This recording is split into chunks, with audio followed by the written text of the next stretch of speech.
La Organización de las Naciones Unidas declaró el 2016 como el Año Internacional de las Legumbres Secas. En ese contexto y en busca de diversificar las rotaciones de los cultivos de invierno, la Argentina viene creciendo en la producción de arvejas, lentejas, garbanzos y porotos. A continuación, en AgroTV, un especialista como Adrián Poletti analiza las claves de manejo de estos cultivos que son una excelente alternativa no solo para la soja y el maíz, sino también para la sustentabilidad. Las dificultades para comercializar el trigo en los últimos años obligó a los productores a buscar alternativas invernales para tener caja a fin de año y para que los lotes no apesten de malezas. Así resurgió el negocio para la cebada y también para las legumbres. El asesor de la zona de Pergamino, Adrián Poletti, cuenta cómo fue este proceso. El cultivo de legumbres se vio catalizado a partir del año 2006 en cuanto a su evolución de siembra debido a las dificultades que empezaron a aparecer paulatinamente en cuanto a la comercialización del trigo. Eso es lo que llevó a que la gente buscara algunas alternativas como garbanzo o arveja, fundamentalmente, y lenteja en menor medida, para poder tener una alternativa al trigo. Hoy por hoy, en realidad, los cultivos estos no son alternativas en cuanto a poder hacer una cosa o la otra, porque en realidad son complementarios. Por un problema de cortar enfermedades, de diferentes ciclos y de poder intensificar la producción agrícola tradicional, introduciendo en las zonas donde es posible un quinto cultivo como para llegar a 5 cultivos en 3 años. La evolución fue, en cuanto a arveja, de estar produciendo mercadería 100% para Brasil, a empezar a expandirse el área y hoy Argentina poder estar exportando a países como la India, Bangladesh, el sudeste asiático y un montón de países por fuera de lo que es Brasil. Y yo creo que este año las estimaciones nuestras que en lo que es arveja están alrededor de 110.000 hectáreas sembradas y se va a llegar a un volumen de exportación de alrededor de las 150.000 toneladas, que a nivel mundial es bajo, pero nos pondría en el tercer o cuarto lugar como los exportadores presentes en el mercado, teniendo en cuenta que Canadá es el primero con casi 4 millones de toneladas y siguen los Estados Unidos con alrededor de las 700.000. Argentina estaría metiéndose en ese grupo de por lo menos los primeros 5 proveedores de arveja a nivel mundial. Y según las condiciones ambientales que recién estás describiendo, ¿qué sucede con la superficie y el manejo de cultivos que son también de invierno como el garbanzo y la lenteja? En cuanto a garbanzo, tuvo un crecimiento muy grande, que luego se cayó por problemas de enfermedades que estamos terminando de poder ajustar el manejo de las mismas para que pueda volver a ser una alternativa. Y este año yo calculo que han sido unas 40.000 hectáreas repartidas entre el norte de Córdoba y el NOA. El área de lenteja es un área muy reducida a nivel de Rosario a la vuelta y también tuvo un gran padecimiento por el exceso de agua del 2012 y la sequía del 2013 en el sur de Santa Fe, lo que está haciendo que se empiecen a recomponer los niveles de área sembrada a partir de este año y del que viene, donde en lentejas el consumo interno es el principal factor y luego la exportación. Poletti describe qué ofrecen las legumbres desde el punto de vista agronómico, tanto al lote como al resto de los cultivos en la rotación. Fundamentalmente arveja en particular es un gran intensificador de la rotación agrícola y colabora muchísimo en lo que es el control de malezas difíciles que quedaban en los barbechos largos. Se ha demostrado desde el año 2009-2010 a esta parte que los maíces detrás de arveja prácticamente no tienen pérdida de rendimiento comparado un maíz de segunda con un maíz tardío y permite poder intensificar el ciclo de ingresos a lo largo de ese año agrícola, tomando, si querés, abril contra abril, el nivel de ingresos y de márgenes brutos que termina una rotación arveja-maíz de segunda versus un maíz tardío es muchísimo mejor a favor de la rotación más intensificada. A su vez, por ejemplo, para zonas como el sudoeste de la provincia de Buenos Aires, bueno, la introducción de una legumbre permite mejorar fundamentalmente lo que es control de malezas y control de enfermedades para toda esa región. Y si pensamos en la rotación, ¿qué aporta y cómo se complementa la arveja con el maíz y con la soja? Dentro de lo que son las rotaciones se puede tomar arveja, maíz, soja de primera, trigo, soja.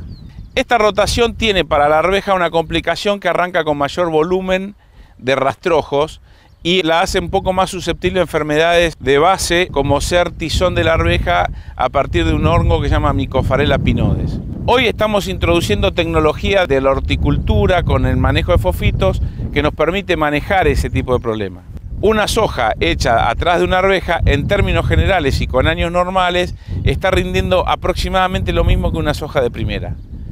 El tema es el manejo de las plagas. En ese sentido, la introducción de variedades de soja que tengan el gen intacta son de una gran ayuda para ese tipo de problemas, porque nos permite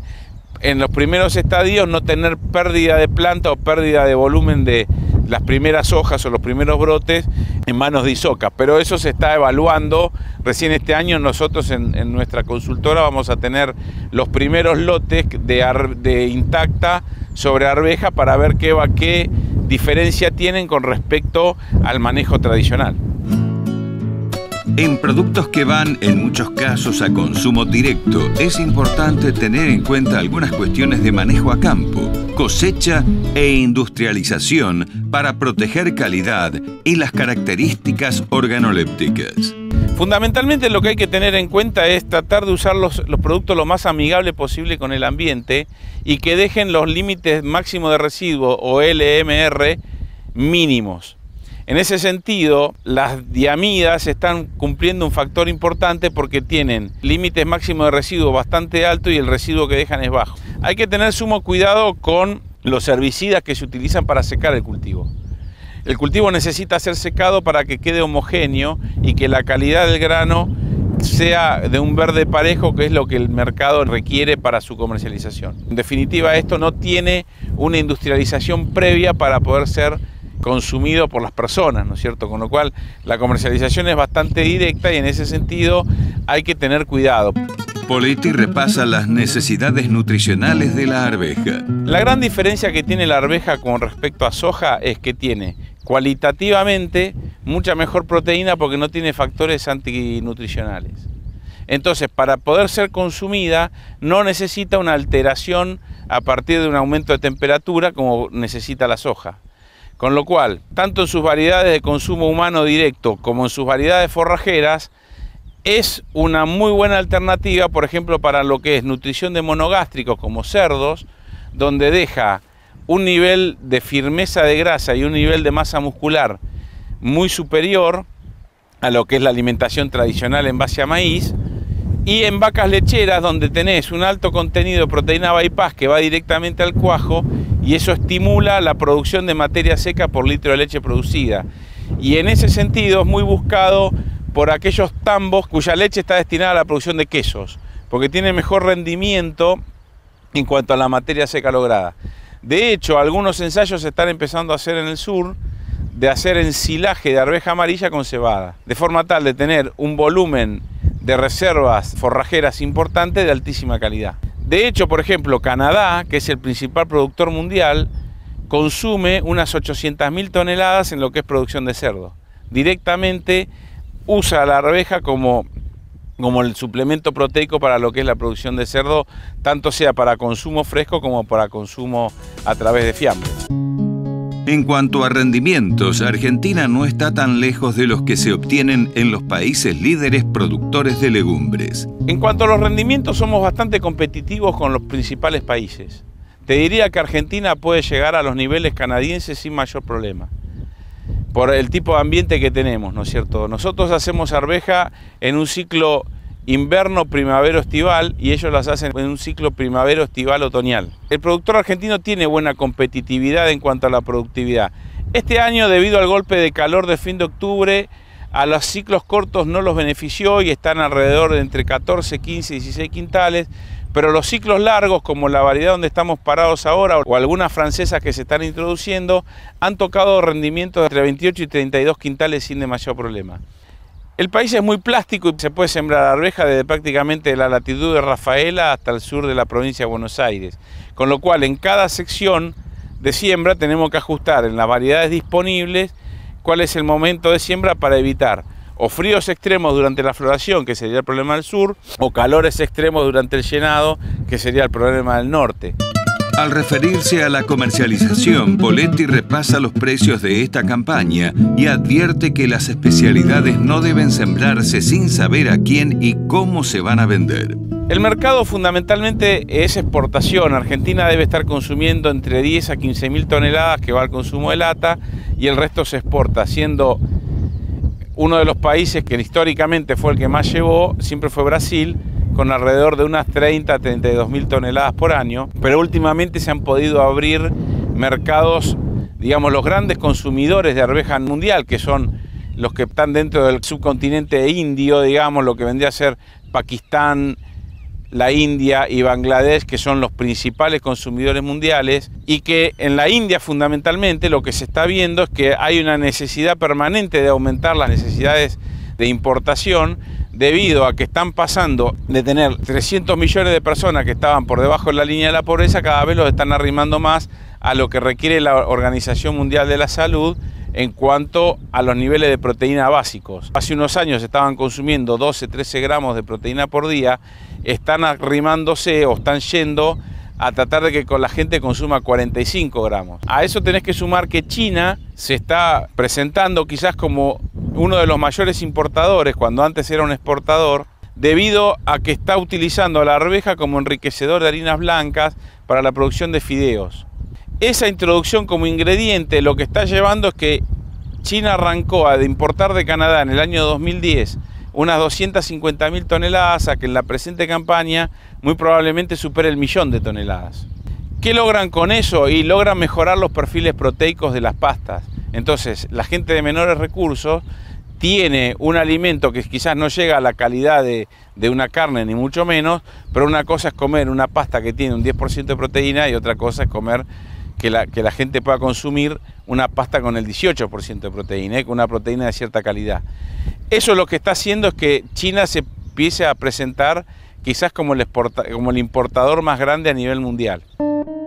Al no ser un negocio de volumen, al menos en Argentina, una de las complicaciones es no contar con un precio de referencia para todas las operaciones. Poletti cuenta cómo están trabajando para elaborar uno. En Argentina se viene haciendo un trabajo a nivel de la Cámara y a nivel oficial, como de SENASA, como para poder abrir el mercado, y muy probablemente si los inspectores de China vienen en los primeros meses del año entrante, muy probablemente para la campaña 2015 ya estemos habilitados para poder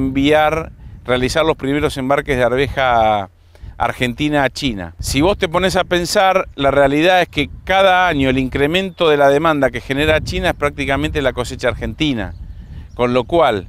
ahí se abre una puerta que tiene un crecimiento increíble, y en Argentina es uno de los pocos países donde tenemos superficie para poder agregar al cultivo sin comprometer los commodities como soja, trigo o maíz, sino que se complementa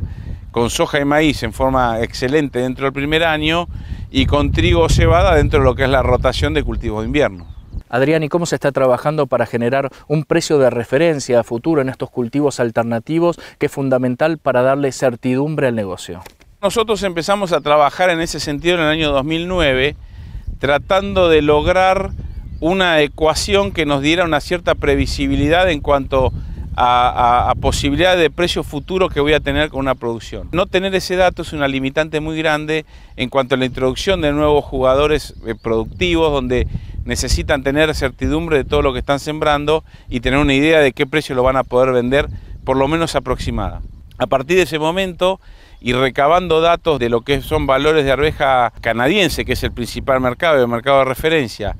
y el mercado de soja de Chicago, empezamos a trabajar en una serie que este año la estamos finalizando. Entonces esa combinación de arveja amarilla con soja Chicago, fundamentalmente con el contrato noviembre,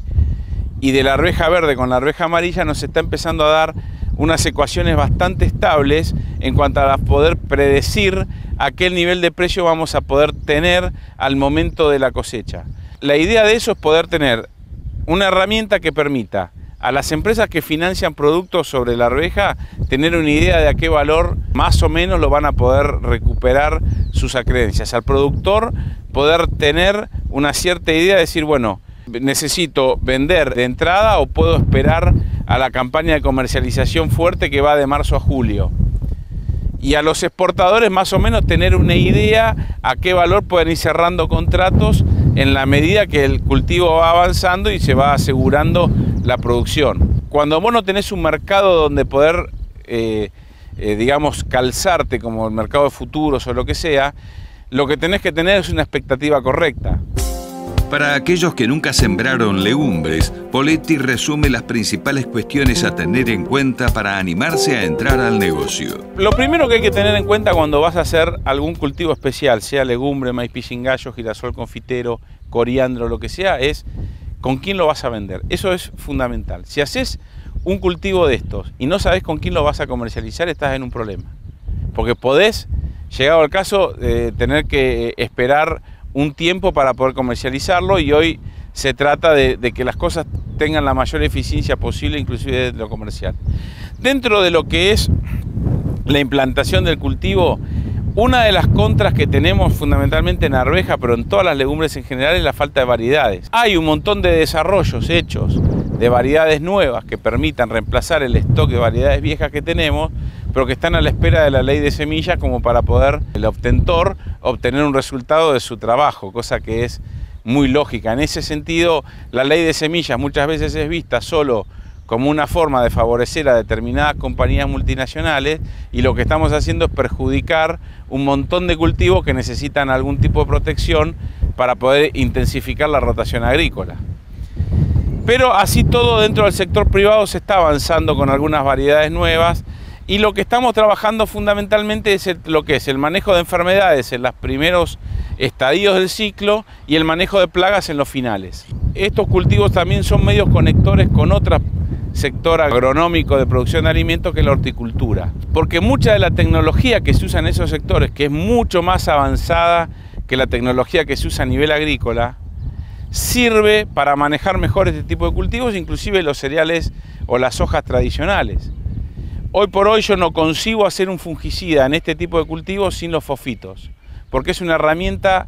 increíblemente eficiente para frenar enfermedades en seco y controlar las enfermedades de base. Tanto en garbanzo como arveja yo no lo concibo hacer sin fosfitos, porque aumentás un 50% la eficiencia de fungicida. Yo creo que el mayor desafío que tenemos hacia adelante es que, con un cambio de expectativas a nivel mundial con lo que está ocurriendo con respecto al tema de materias primas y revalorización del dólar, la intensificación en cuanto a cantidad de cultivos a lo largo de un periodo, como la cantidad de kilos que salen de cada uno de esos cultivos, es fundamental. Y es nuestro deber como profesionales mirar qué es lo que están haciendo otros sectores de producción de alimentos y ver qué podemos nosotros introducir para mejorar la eficiencia y estabilizar los rendimientos en un piso que hagan que las cosas sean rentables.